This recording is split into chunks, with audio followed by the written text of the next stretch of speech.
Do you know that feeling in your chest, that sudden, intense pressure that just appears without any warning? Your heart starts to pound, your mind begins to race 1,000 miles an hour, imagining all the worst possible scenarios.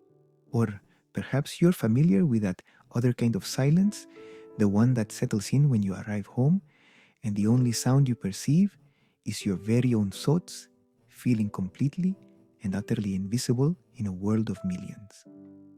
That is what anxiety and loneliness truly are. They are two insidious monsters that constantly whisper in our ears, telling us that we are utterly alone and that danger is always lurking just around the corner, waiting to strike. If you have ever found yourself struggling deeply with these overwhelming feelings, I want you to understand something very important. There is always a way out.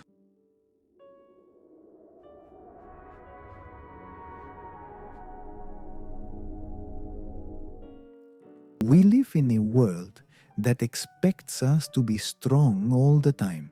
It tells us, you can do it all. But the truth is, we can't always. Anxiety is not a character flaw, it's a wound. And loneliness doesn't always necessarily mean being completely without other people. Sometimes the most profound emptiness is felt even when you're standing right in the middle of a large, bustling crowd. We try absolutely everything to silence them, don't we? We keep ourselves constantly occupied. We immerse ourselves deeply in our work, in social media, and in endless TV series. We constantly search for distractions, anything to avoid having to confront that persistent noise inside our head or that profound emptiness within our heart. But when the day is done and all the distractions fade, they remain persistently making us feel as though there's something deeply flawed within us. We become so ashamed of these feelings, as if we are the sole individuals experiencing such emotions. I too have personally felt the immense and heavy burden of anxiety, that overwhelming and unsettling sensation that all control is slowly slipping away from my grasp, right out of my hands, and I am deeply and intimately familiar with the haunting, hollow echo of profound loneliness. I can truly understand how incredibly draining it must be to constantly live with that persistent state of high alert, or to carry that profound and overwhelming sadness. The world offers us many temporary solutions. Think positively, meditate, and focus on yourself. And while some of these tools can certainly help, they are often like putting a small band-aid on a very deep wound. They only provide a surface calm, but they do not truly heal the actual underlying root of the problem. For the very root of our deep-seated anxiety and our profound sense of loneliness is inherently spiritual. It is the profound disconnection from our true and ultimate source of peace. What if I told you there's a kind of peace that doesn't rely on your difficulties completely fading away? A peace that is able to coexist with the fiercest storm, and a constant companionship that will never abandon you even when you feel utterly and completely alone. Jesus Christ made one of the most truly revolutionary promises ever recorded in all of human history. In the Gospel of John, he himself stated, and I quote directly from his words, "Peace I leave with you, my peace I give you. I do not give to you as the world gives.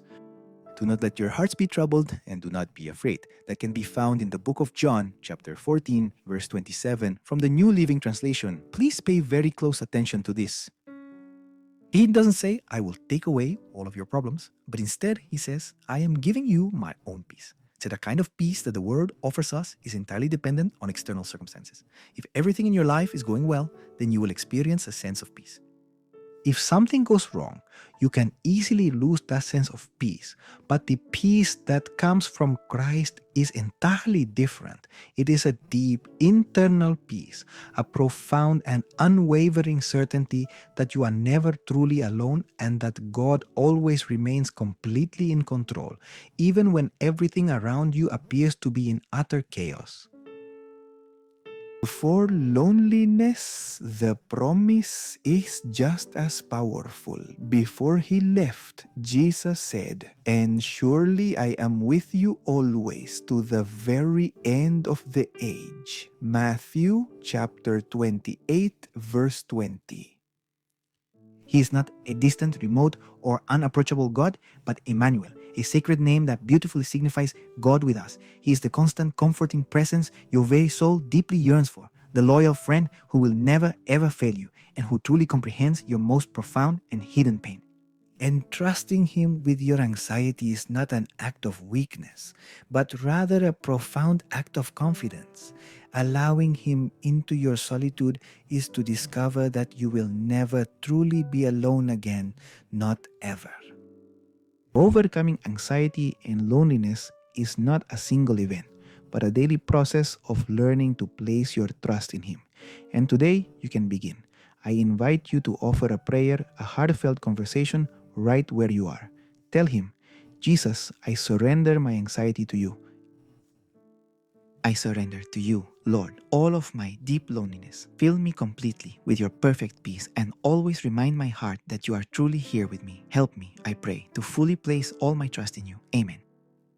Remember, it's not about never feeling fear or sadness again. It's about knowing where to run to when they appear.